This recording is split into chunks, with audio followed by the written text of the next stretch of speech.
From the Standing Stone Farm Studio right outside downtown Nashville, it's time for the most ridiculous sports podcast in the world. So sit back, relax, and listen as Bobby Butler and Brandon Bond crack open a cold one and talk all things hockey, pop culture, and complain about everyday situations. It's the Pucks Out Podcast on the Penalty Box Radio Network.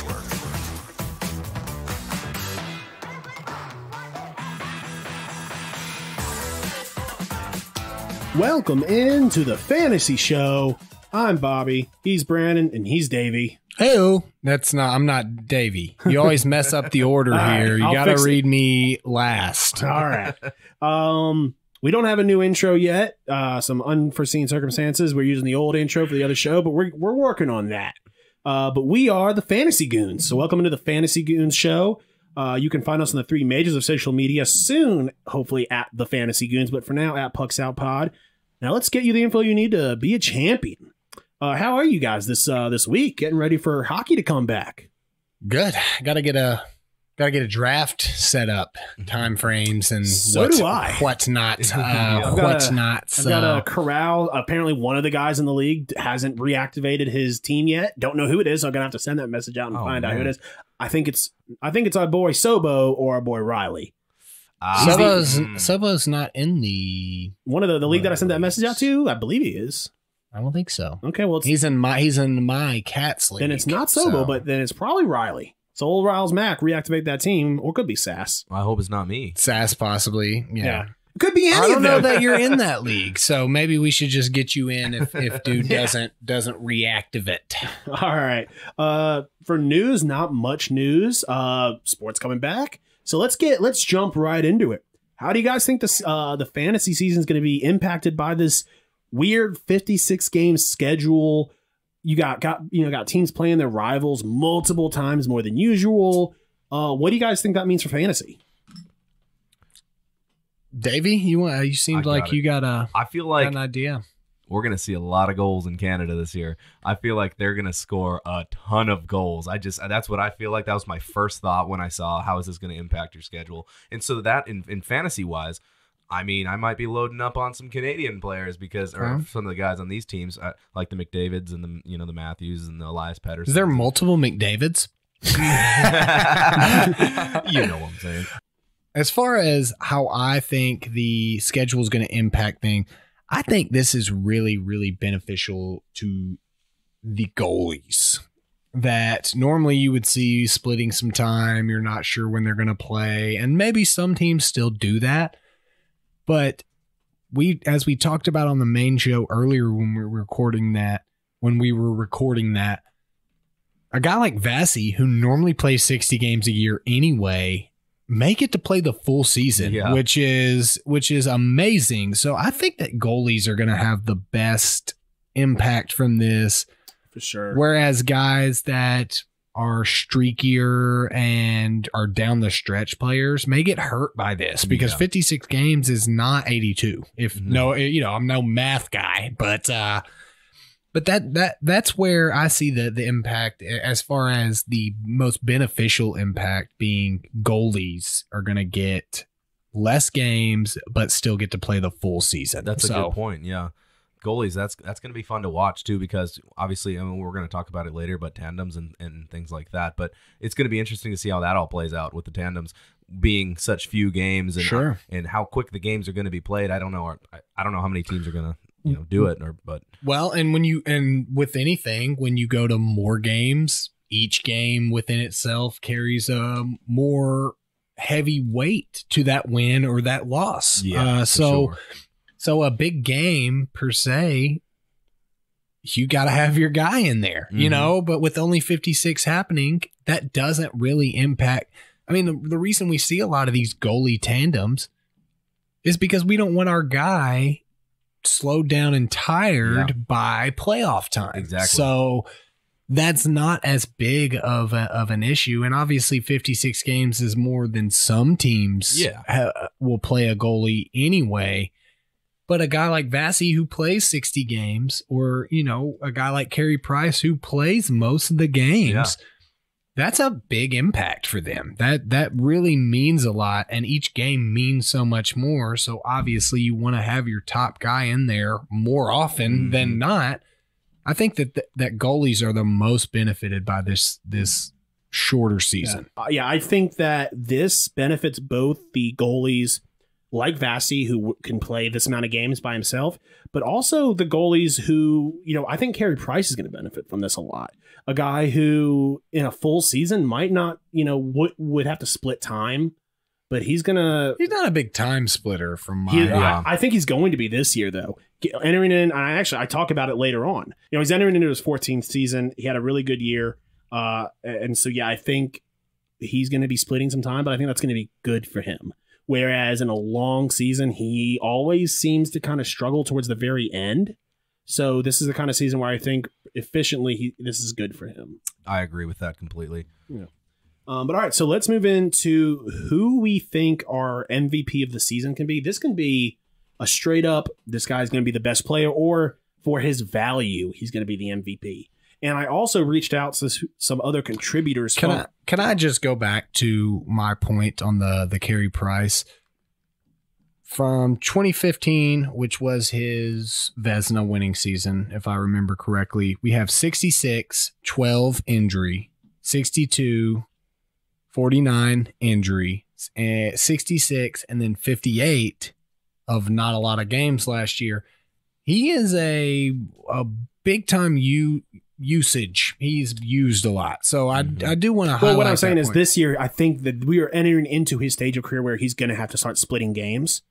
Is what I meant. I got you. Yeah, okay. What I meant is that he 14 the older goalies. Yeah. I think he's in that sweet spot. Guys like Pekka, who's 33. He's basically ancient. Yeah. So guys like Pekka who have been splitting games, I don't think he sees a change for this kind of season. I think agreed. But guys who are kind of like Carey Price, who are on the verge of starting to need that rest, this is perfect for him. It keeps his longevity going forward after the season. And this is a good test of they can get a young goaltender in there, start seeing how he performs. And you know what? If he ends up having to play 60% of the games, 70% of the games, not a big deal, because that's what normally 40% of the games would have been on a regular season. Right.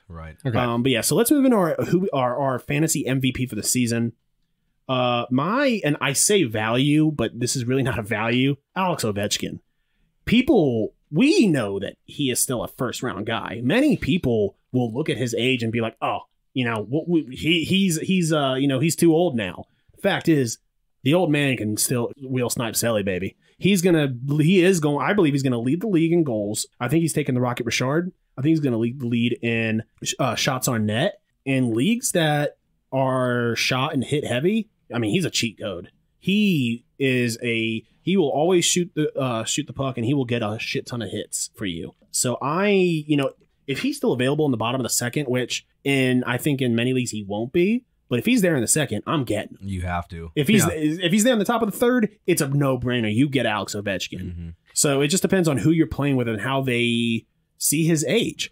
If you had to guess ranking right now I've got it pulled up, but I'm curious to see what you guys say. Where do you think Ovechkin's ranked right now in the top? And for like ADP 20? Or just like overall NHL fantasy top 250 player rankings right here. This is just an overall. Number 8. Yeah, I was going to literally say 8 as well. Great guess. I was going to say 8 or 9. He's 6. Okay. So, and I think they're being generous, but I mean, I do too. But that's me. Yeah, I think with the amount of young talent, they're being a little generous. But it's also so hard because he could. I mean, it's for some leagues that score heavy. He could go out this year and score 70 goals. I wouldn't be surprised if he puts up 68 goals this year. Yeah. You're looking at NHL's official fantasy rankings, right? Yes, okay. The official rankings. And then I'm seeing, ironically, Crosby at 8. So that's okay. Which I also think is generous. But I think they're being more generous to Crosby than Ovi. Yeah, for sure. So who are y'all's MVP choices this year? I have Sebastian Aho. Coming into the 5th year, he has shown us a whole lot already. I mean, we're talking about a guy that had 83 points 2 years ago, 66 points in a short year this past year, and looked good in the playoffs, had a bad draw. I think the Bruins, is that correct? They played in the playoffs that put them out. Yep. I mean, the Bruins are a tough defensive team. I'm just sold on, and Bobby kind of pointed this out to me. A lot of my early season award picks happen to be Carolina, so I don't know why. It's just a feeling. He just looked really, really good last year, and he can provide a lot. And I think he has multi-positional eligibility, I'm correct? pretty sure, I believe he yeah. gets a right wing Yep. option as Yep. well, which is the weaker of the two wings overall. Mhm. But clutch to have that option for a guy that is that good. Too, you know? Absolutely. So I think that, compared to his draft position and his ranking on NHL.com, which is not nearly high enough since, number 12, I just don't see this guy being the 12th ranked guy on the board. So I'm going to go Sebastian Aho as my fantasy I MVP. like the pick.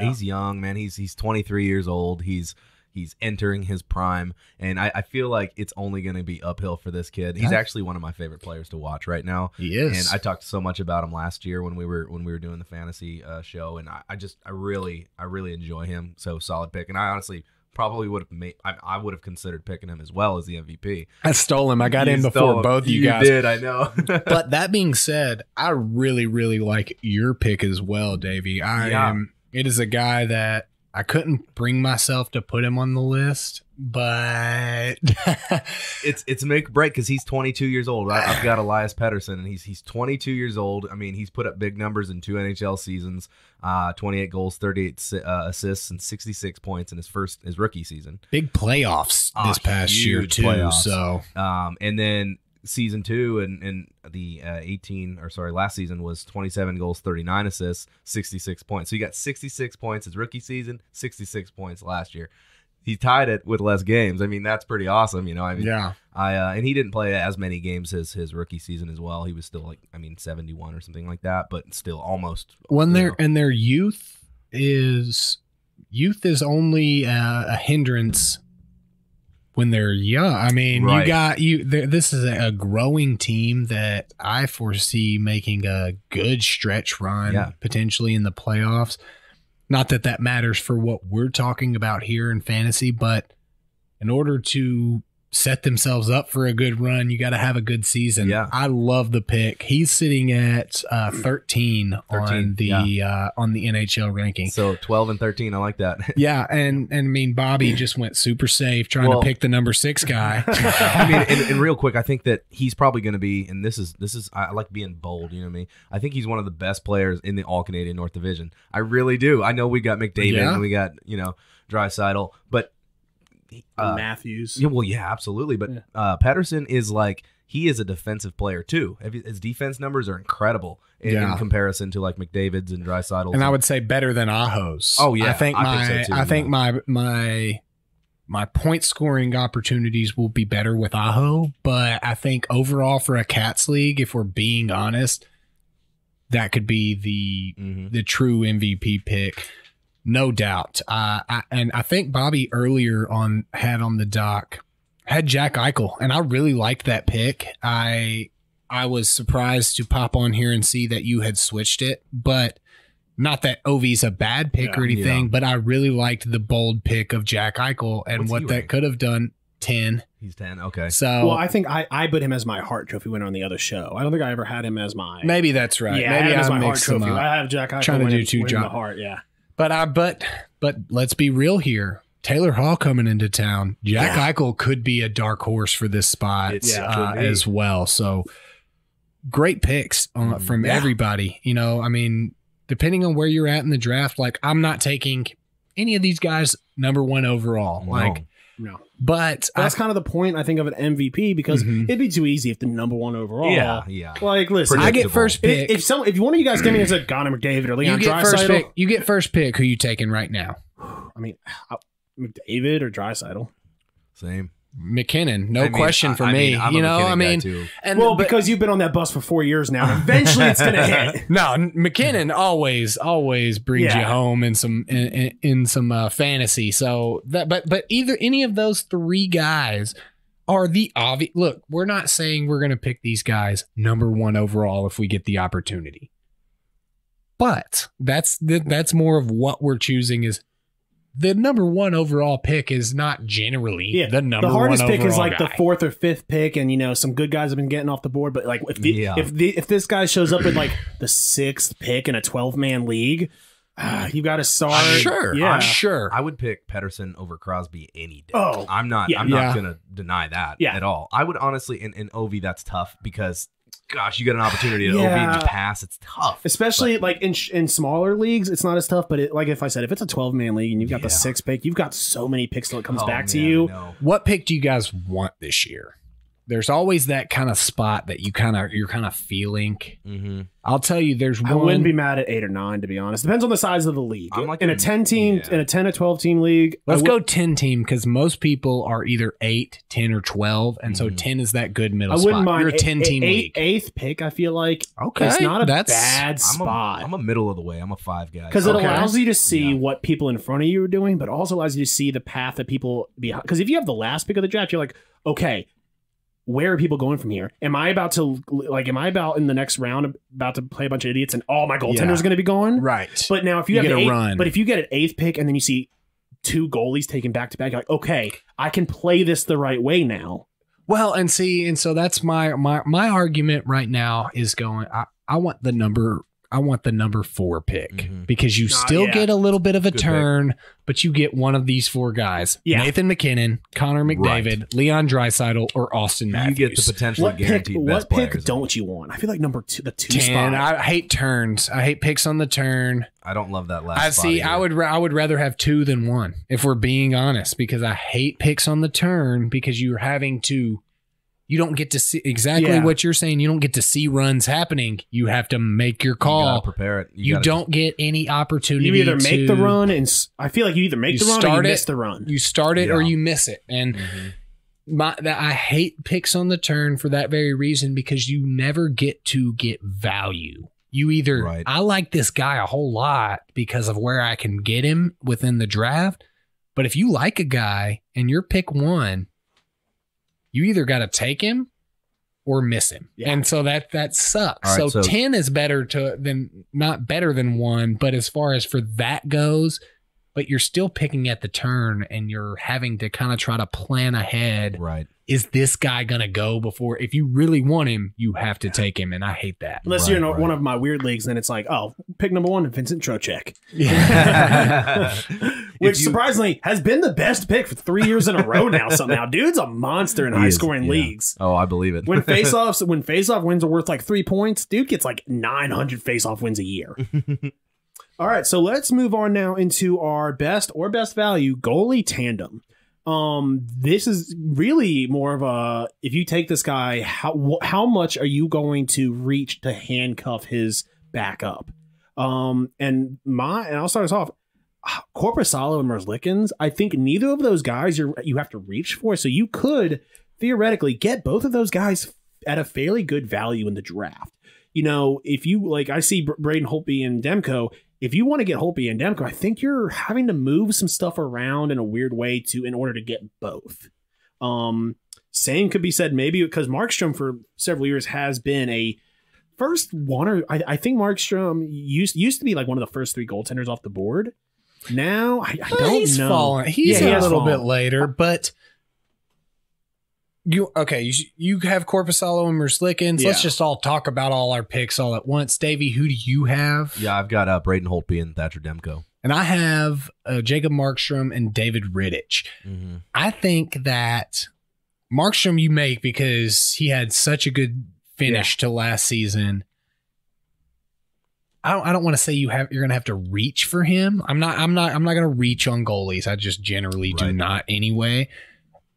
But Markstrom, you may have to reach a bit. I think David Rittich has been a high goalie pick the last couple years.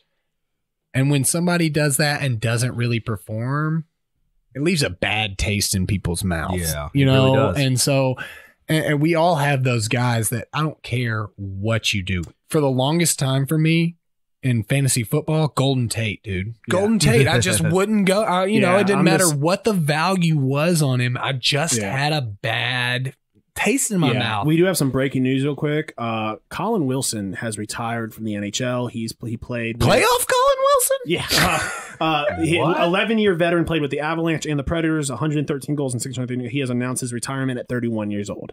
Hey, man, that's what I would do, bro. That's what I would do. I'd be going playing some adult leagues and shit. Playing some beer league, Find yourself a Hawaii beer league, So I think from these three groups of options, Bobby has, and it was exactly as you said, I was going on there to say Korpisalo and Merzlikins. That was no question for me. They are the best. And especially value-wise, those guys. I think Merzlikins is going to be the goalie going into next season, going into playoffs. I mean, the plus 50 points for the name always helps in all of our leagues. You always, I mean, you can never count it out. And look, if your commissioner doesn't give plus 50 points for dope name, that's you gotta talk to your commission. Hey, we've got a bet on this too. I've got Blue Jackets going further than somebody, don't I? I told you to watch out for the Blue Jackets. I think, is that our bet? I think we have it written down. We do. Yeah. I've got a water bet doc somewhere. I love the Blue Jackets this year because it was right when it sparked when they got Domi. I was like, oh man, Domi's going to bring some. Yeah, that's right. That's right. We did talk about that. I really like your pick too, Davey. I'm just not sold on Holtby. I don't think anybody is, and I think I am. Question: when you made that, did you see the recent picture of him? He's looking rough. He looks like he did not work out at all this offseason. He may not have, but hey. He looks like he put on a couple pounds and a couple beers. You got to fill your dad's shoes somehow. No, I agree with the Holtby comment. It is going to be interesting to see. I'm excited about it because I am very excited to see Holtby in a different uniform, and I think that Thatcher Demko's the guy over there, but it's going to be fun for them to work him in. And Holtby's still an elite goaltender. I mean, probably not any more elite, but he was an elite goaltender. And so it's always fun to see a nice young kid getting, the help of Holtby to help grow his professional career as well. So I think this is excellent for Demko. And that's kind of why I like this tandem. I think your tandem is probably because they have I don't know. I mean, I really like this. It's like a weird feeling that I have. The biggest reason I liked Markstrom. I like your pick of Markstrom Rittich, to be honest. Markstrom and Rittich to me is great, but obviously injuries happen. My favorite part about this pick is Louis Domingue being the third goalie on the team, meaning you have not a great option if Markstrom goes down. But even if Markstrom does go down and you have Rittich and Domingue, I feel like Domingue, especially a couple years ago when filling in for, obviously not last year playing for the Devils, it's really hard for anybody it's really hard for anybody to do well playing for that Devils team. But Domingue was a great filler for the Lightning a couple years ago behind Vasi. He's not gonna be showy. He's not gonna get you great stats. But one of those guys, you need a goalie start. The Flames are an interesting team this year. I think they have a lot of danger value to scoring while playing some defense. I mean, Mark Giordano is going to be great again this year. So I like my pick is not necessarily because of just those two, and although I'm huge on Markstrom, Domingue being that third option for an injury really sells me on this option right here. But all right, so I just pulled up. I've got the Flyers going further than the Blue Jackets. Okay, that's right. So that's the water bet. You still believe that? Yes, you still 100%. Yeah. Is it like a 2 cups to 1 situation for Davey? Because I mean, obviously that is the bolder statement of the two. Yeah. Well, I said my statement, then he was the one who approached it. Okay, so he brought it's not the like bet. I was like, I think Philly. No, I said he wasn't Philly. trying to get odds. We didn't have sports betting yet. Yeah. I love the Blue Jackets, and I reference them later in our next section. You do, yeah. I saw that. So I really do like the Blue Jackets, and they might just completely suck. I don't know if when we made that bet I was like on the fence, but I am not. I am like very confident, like confident in Philly. I don't remember my feelings on it either, but I am very strongly in your favor, Bobby. Yeah, I mean, yeah, not that I think that the Blue Jackets are going to be bad, but I do think the Flyers are going to be like decent. when we said, I was like, who did I pick? I didn't say the Preds. Did I better not have said the Preds. Oh God, no. And I was like, oh, Philly. He's like, I picked Jokerit. What is the KHL? They hadn't even stopped regular season play. I stand by it though. Well, if that's the case, not stop a crazy the count. pick. Yeah. All right, so You let's do get the. Oh, we forgot. He does get the extra 50 wins for the Merzlikins bonus. We didn't true. even count that in. well, and they're only going to win 4 games all year. But still, the Flyers would then have to win 55 of You're the right. 50. Big on the Flyers. Yeah. All right. So we're talking about sleepers. Originally, I tried to put a sleeper on here who was not a sleeper. I think I put like a guy who's like in the top 12. I was like, oh yeah, he's going to be a sleeper, but like he's going to be like It was Cale Makar, and I was like, man. I was like, technically, you can argue that he's going to sleep sleeper, himself away from like- 12 to like. I thought he was honestly. I think he's going. I He's don't like think, the 20th ranked guy. I was like, that's not a sleeper if you like get the guy in the first round. You're right. That So was in the second. my reasoning was that a sleeper to me can be a guy who goes from like one out of the 100 into like the top 50, or a guy that's in like the top 20 that goes into like the top 5. And so and I think originally when I had Cale Makar, he's going, between last year and this year, he's skipping the 3rd to 4th round guy. I think he's a 1st or 2nd round guy for some leagues, bigger leagues. Well, in a 10-team league, he's the 20th ranked guy. Like, he's a 2nd round Yeah. pick. That was my biggest argument to you, was that And I guess I didn't know his like, exact rank if when you I get did a that. guy, if you get a guy in the 2nd round and he ends up being a top 10 or top 5 guy, that's not a sleeper to me, really. Yeah. But I ended up going back, and I'm taking Kasperi Kapanen, who I think is definitely sleeper status, because they have him ranked at 250 overall, which is wild to me. He's going to be starting on a line with Sidney Crosby and Jake NHL has him Gensel. at 173. Okay, well, so I was going. you're You told an me idiot. 250 before the last show. You believe me? No, it was a different site. that Okay, because Yahoo Fantasy has him at 248. But no, I mean, the fact is, the guy, if you put a potato on the line with Sidney Crosby and Jake Gensel, they're at least going to get you top 100 rank somewhere. So, That's a bold statement, Bobby. Bobby pretty chooses a potato I as choose a sleeper. not a potato, the potato. Oh, okay, Mr. Potato Head. Yeah, Mr. Potato Head. He's a little unknown. He's a big time sleeper. I think Yahoo got it ranked at like 259 right now.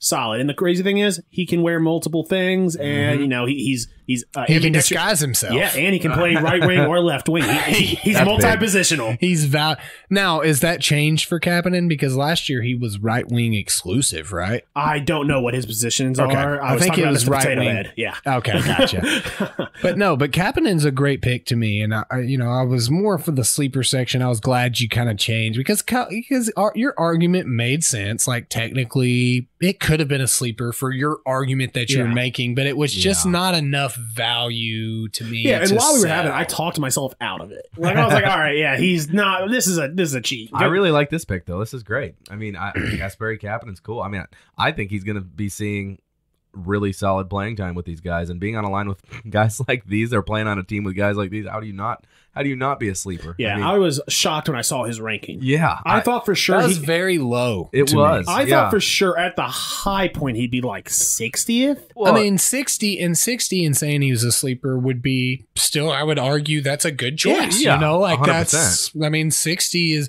I don't think that there's any, this isn't a bold statement of me to say that he could most certainly be a top 75, top 60 guy, depending on your league format. I wouldn't be surprised if at the end of the year we say, man, this guy has jumped. He's a top 25 player in some leagues.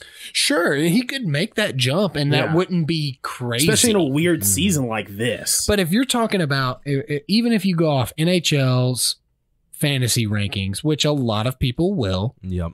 because that's the first one that comes up, and they may not go any 173. We're talking about a 10-team league going in the 17th round. Oh, man. yeah.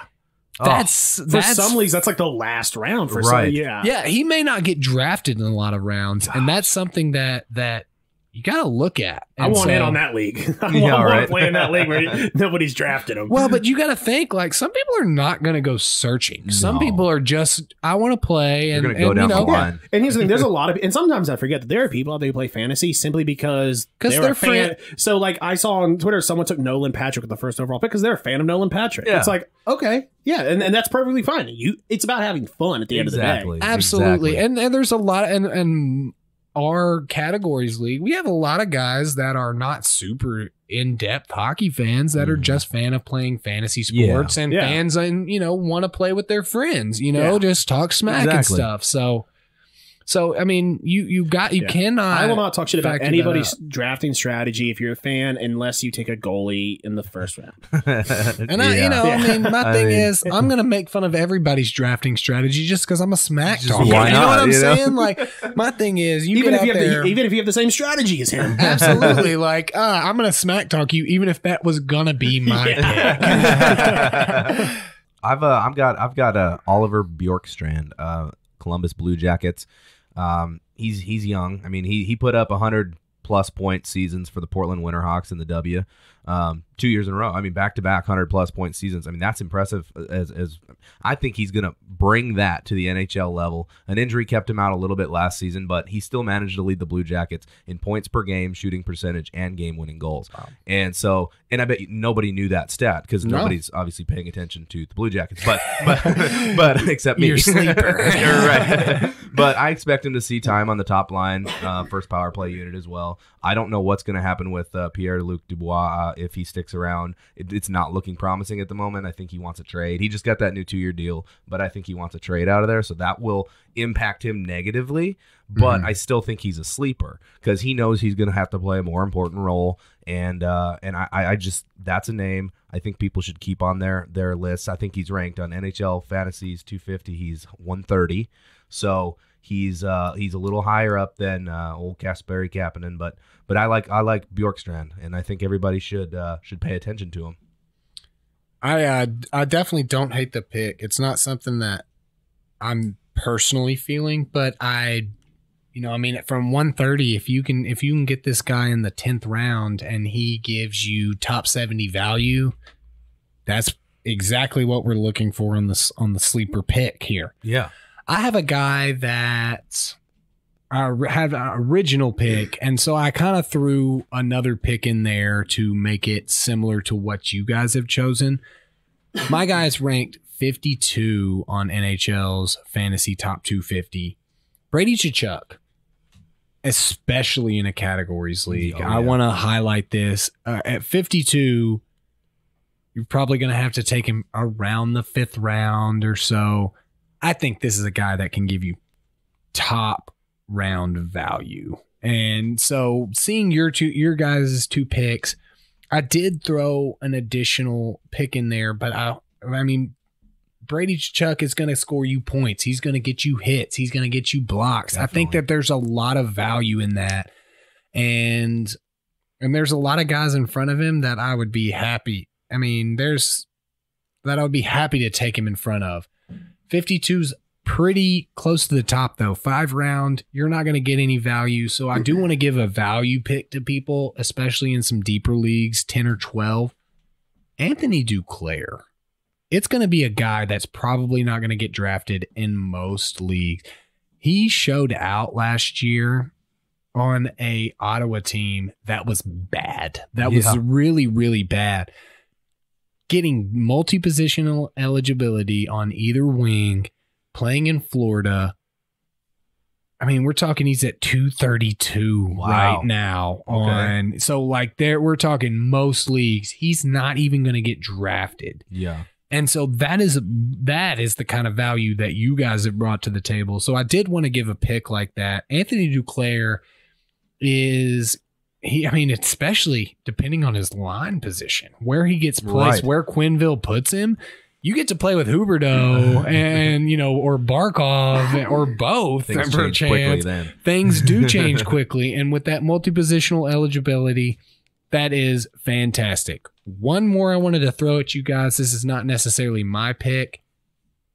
Nick Suzuki from Montreal. I think that is going to be a big sleeper for. He's 129.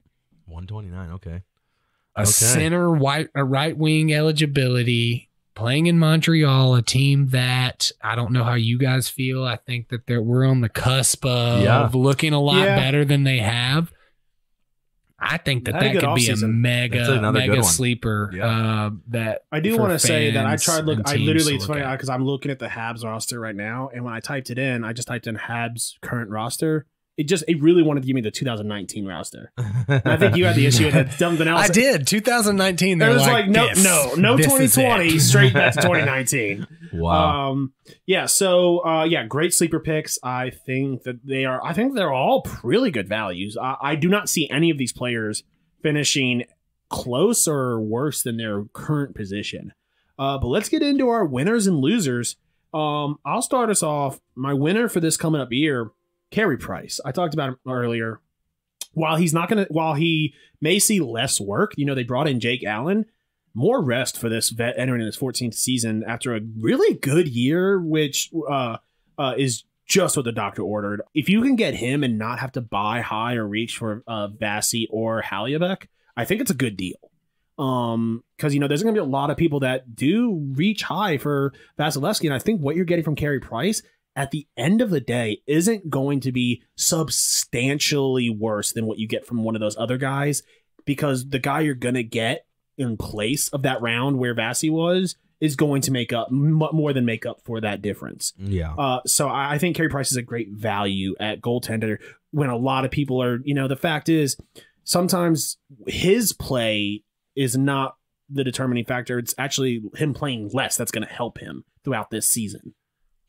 That's true. I mean, that's very true. I like Carey Price, and that's actually a strong point. I mean, if you want to stack your team and don't worry about your goalies right away, this is a guy that'll probably fall back a little bit more than I'm probably expecting. Like, I mean, some people are probably going to pick him, but because they like him, but I think he's going to fall back a little bit. I think you're going to be surprised how low he goes.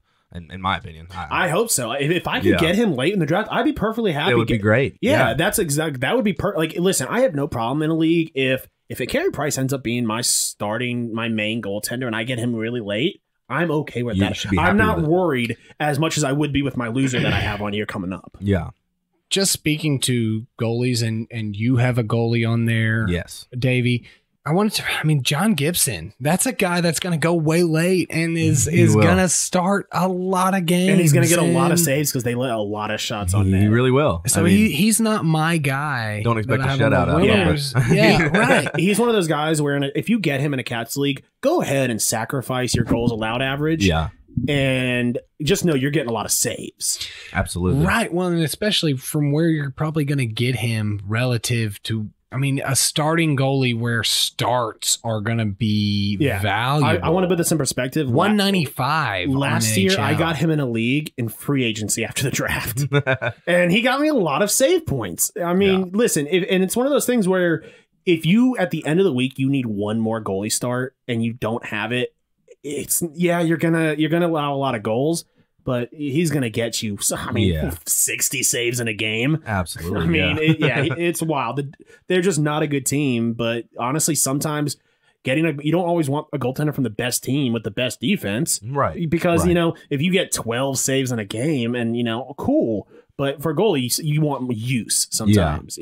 Yeah, and that kind of goes into my pick. I've got Cam Talbot, who is now in the Minnesota Wild, with the Minnesota Wild.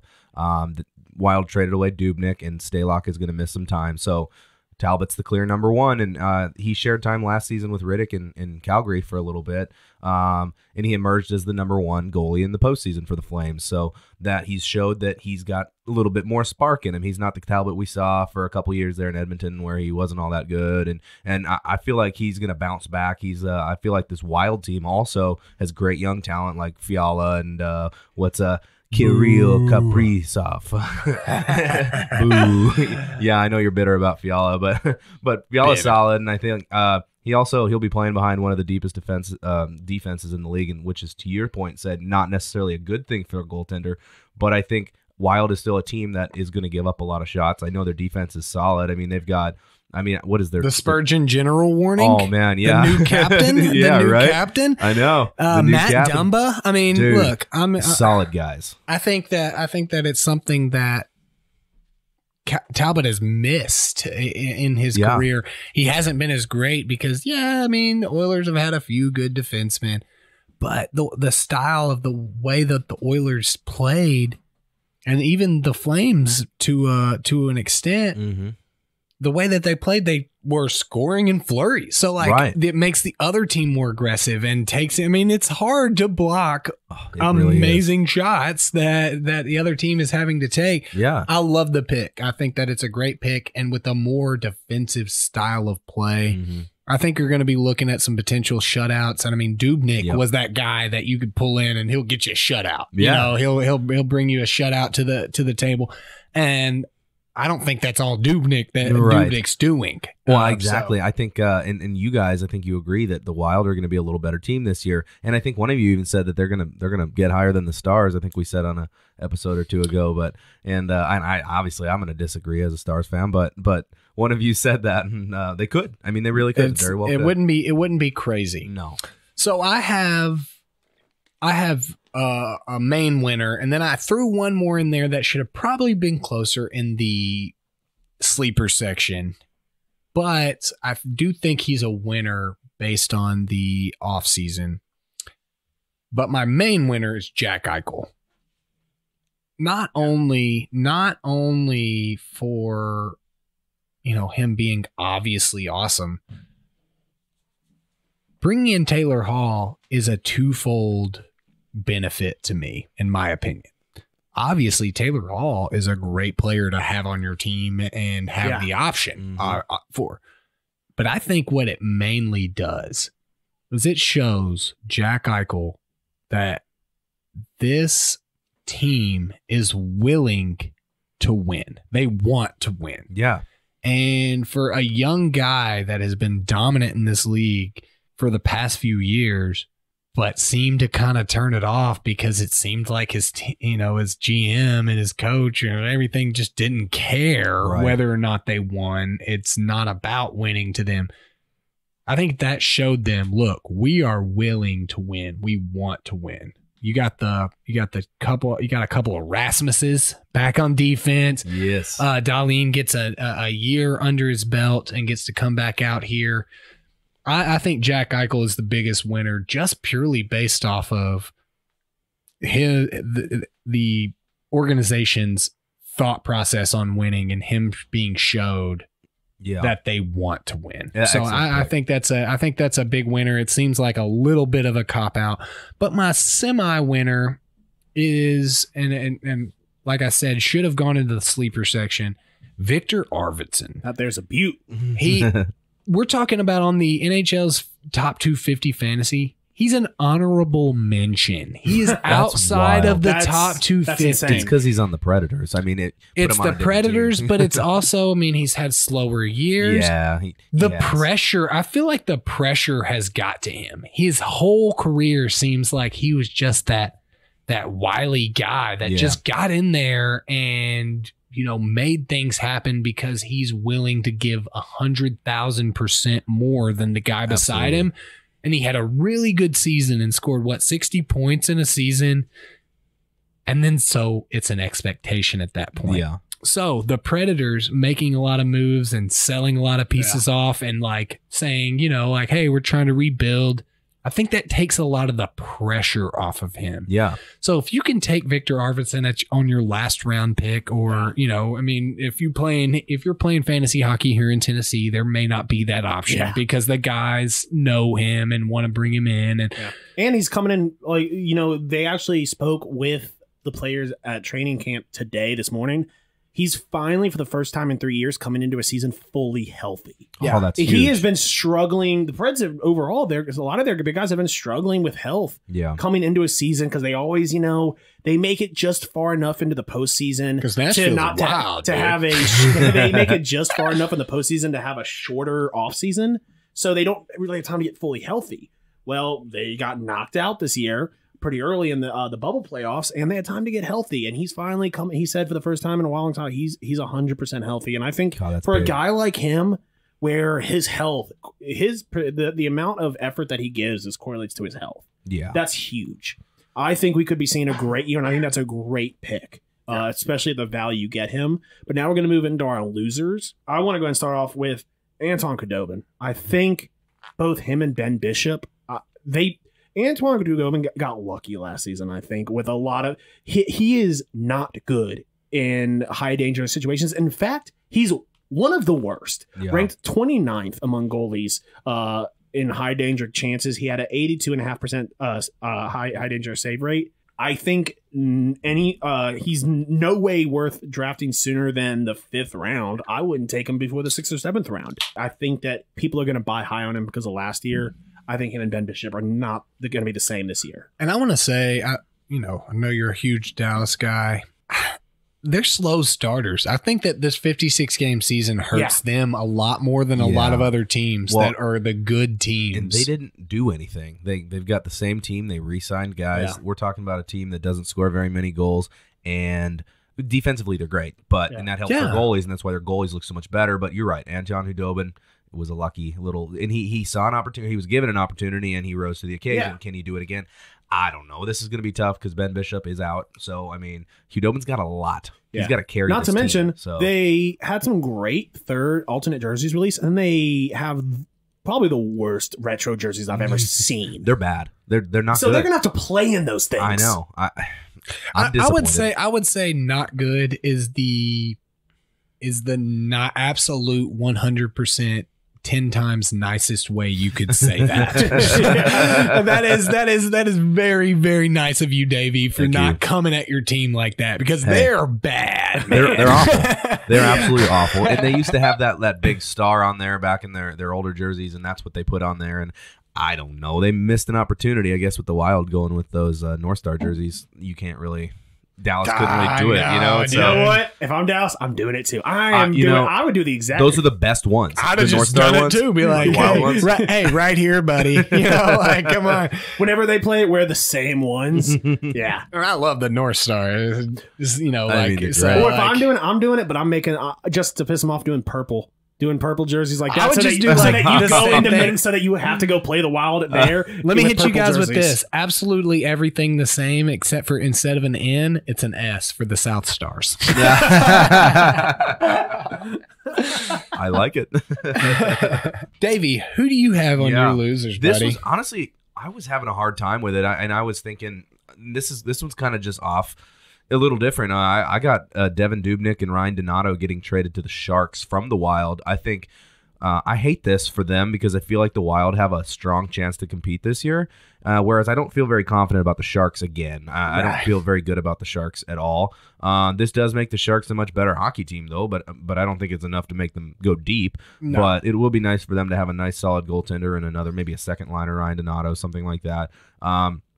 If there is one upside to it, though, is Dubnyk and Donato are leaving the frigid cold of Minnesota to go to the West Coast beach life. They can lose. So it doesn't really matter to them, right? Right. They're like, okay, this is nice. But I hate it because anytime you've got a team that clearly wants to pick to elevate and to actually have a chance at winning, like the Wild, I think they've got a real shot at actually going pretty deep this year.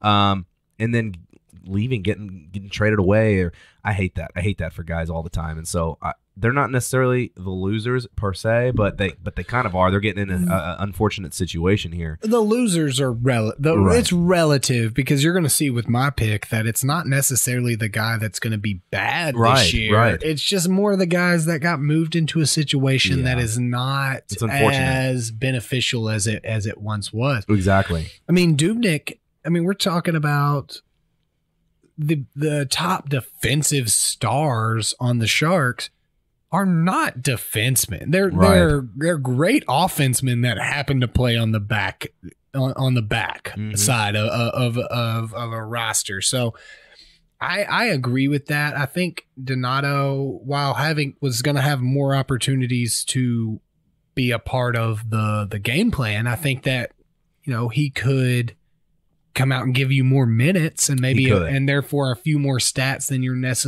normally going to get.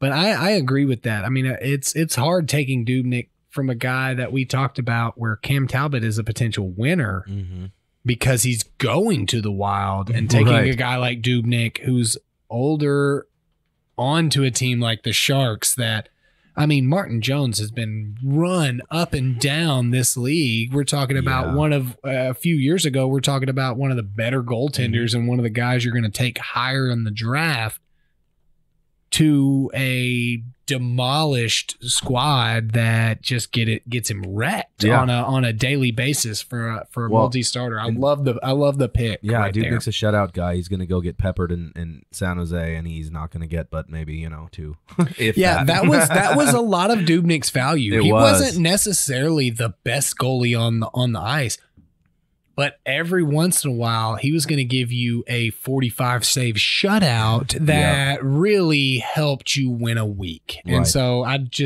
agree. I don't see that you're going to get that from him going to San Jose. Right. Mine, and exactly as we said, my loser is not necessarily going to be a bad player or a loser in general, but just situationally, what's happened. Brayden Point losing Kucherov is a big blow. It's a big blow to your outlook. I mean, they have Brayden Point at 18 on the NHL top 250. He had in my opinion, had a real opportunity to go wild this year. 100%. But it's a lot easier to shut down one guy when he doesn't have one of the best wingers in the game on his other side. Mm-hmm. And not to say that Stamkos isn't going to provide some boost and bonuses to him, but Stamkos could go out, game one and break a femur and be out the whole year. Yeah, that's the worry that you're going to have. So, and there's a lot of people that are talking about taking Brayden Point in the first round. Yeah. I just don't see it. Brayden Point, to me, is an MVP candidate with Kucherov there. Yeah. I'm agreed. I said it at the end of last year. Absolutely, he was like mine way too with early that. to call MVP. Yeah, that completely changes. And this goes my bold statement a couple months ago when we did that, and I said Brayden Point is going to be, just watch, is going to be one of the top point scorers in the league, and moving forward, he's going to be caliber status up there with it. I was like Sidney Crosby and Ovechkin, but he's never going to be that. But you see what I'm saying? Like, he's going to be elite. Wow, this hurts this season, man. This hurts. It really does. Tell you what, though, this is a litmus test. If he comes out and he still does destroy it, and then it's like, okay, maybe Nikita Kucherov wasn't the key. It was Brayden Point was the key. Yeah. It's the one pick on the board that we have on our 3 sets of losers here that I'm like, if mine is completely 100% wrong, I'm not surprised by that. Yeah. I wanted to go bold because I'm not high on his draft position. A lot of folks are taking him in the first round. Yeah, that's hard. And I'm thinking late second, early third is as early as I'm willing to take Brayden Point. It's hard. I would even say late third. I'd probably go second with him, but it just depends on who's in front. It's hard. It's hard to be the champion. Because here's the thing: it's hard to be the champion. Where are you taking Stamkos? And if you take him early, are you stacking? I mean, are you stacking Stamkos and Point together? I'm not. I'm also. I don't like Stamkos. He bit me in the playoffs. The ranking, where NHL.com has him ranked is 42, and I'm not taking him that low. 42? That's 42, and I don't know if they're factoring in injury history in that or what. He's lost his center eligibility, which hurts you. He does have left wing, right wing now. Used to, he had center, right wing. Yeah. But wingers are something you can find, so I'm not taking him all the way down at 42, but he's not a top 10 pick like he has last year. been I know traditionally. eligibility, the first week eligibility got shaken up a lot because, we were like, oh, that guy, then they would play, they might come out the first week and Stamkos ends up playing a lot at center for some reason. And then it's like, oh, now he has all 3. He might get it, but I'm not gonna draft a guy a little higher for potential that he may get. I'm not saying that you're eligibility saying that. to me is a tiebreaker. It's not going to bring you up around. Sure. Right. Exactly. So yeah, so Stammer is a guy that I'm probably not taking him at his draft position, but looking through the rankings of who they have a little bit ahead of him, I mean, he may end up at 42 for me because I don't know if you guys have seen that Dude Perfect video of like the different styles of fantasy football drafters. But like, there's like one guy that's the doctor. He's like, oh, he's injury prone. That's always been me. I'm like, that's me because you know, anybody can get injured on any given week. But I don't care what you say. The guy that gets injured a lot is injury prone to me. Sure. You know, like I'm not going to take the risk on a guy with that injury history that he has. I'm not taking him. If I have a chance at him, I'm going to let him go, and I'm going to go elsewhere. My opinion. I don't like him anymore, you guys. I'm not sold on him. I'm with you 100%, and I'm definitely not. Especially if I have point, I'm not taking him. Right. You know, if that makes any sense at all. But all right, guys, we will be back. I think we're going to do every week, depending on situation with COVID and stuff. We might be doing every other week now. This is kind of, you know, our first real season doing this now. We will see you guys maybe next week. Boom, boom. See you guys later. Peace. Thanks for listening to the Pucks Out Podcast. To see what other ridiculousness the guys are up to, check them out on Twitter and Instagram @PucksOutPod.